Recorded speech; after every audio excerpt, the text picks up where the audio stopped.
Praise the Lord. Good morning. Jesus Army Fellowship today Word of God. மீகா 7ஆம் அதிகாரம் 15ஆம் வசனம்.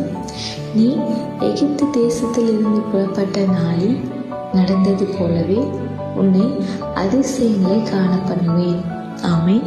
கர்த்தருடைய நாமத்துக்கு மகிமை உண்டாவதாக. இந்த நாளில் கூட இந்த சத்தத்தை கேட்டுக்கொண்டிருக்கிற தேவனுடைய பிள்ளைகளை, மோசே அந்த எகிப்தின் அடிமை வீட்டாகிய அடிமை தேசத்திலிருந்து இஸ்ரவேல் ஜனங்களை மீட்டு கொண்டு வரும்போது அநேக அற்புதங்களை ஆண்டவர் செய்தார். வனாந்திரத்தில் போஷித்தார். அதே போல் அநேக அற்புதங்களை ஆண்டவர் செய்தார். எகிப்து தேசத்திலிருந்து ஆண்டவர் அவங்களை கொண்டு வரும்படியாக ஒரு நோக்கம் அவங்களுக்குள்ளாக வைக்கப்பட்டிருந்துச்சு, திட்டம் வைக்கப்பட்டிருந்துச்சு. அதை செய்தார். இந்த நாளில் கூட உங்களை பார்த்து சொல்லுகிறார், உன்னை அதிசயங்களை காண பண்ணுவேன். அன்றைய நாளில் கண்டது போலவே கிரகிக்க முடியாத அதிசயங்களை கர்த்தர் இந்த நாளிலும் செய்ய வல்லவராக இருக்கிறீங்க.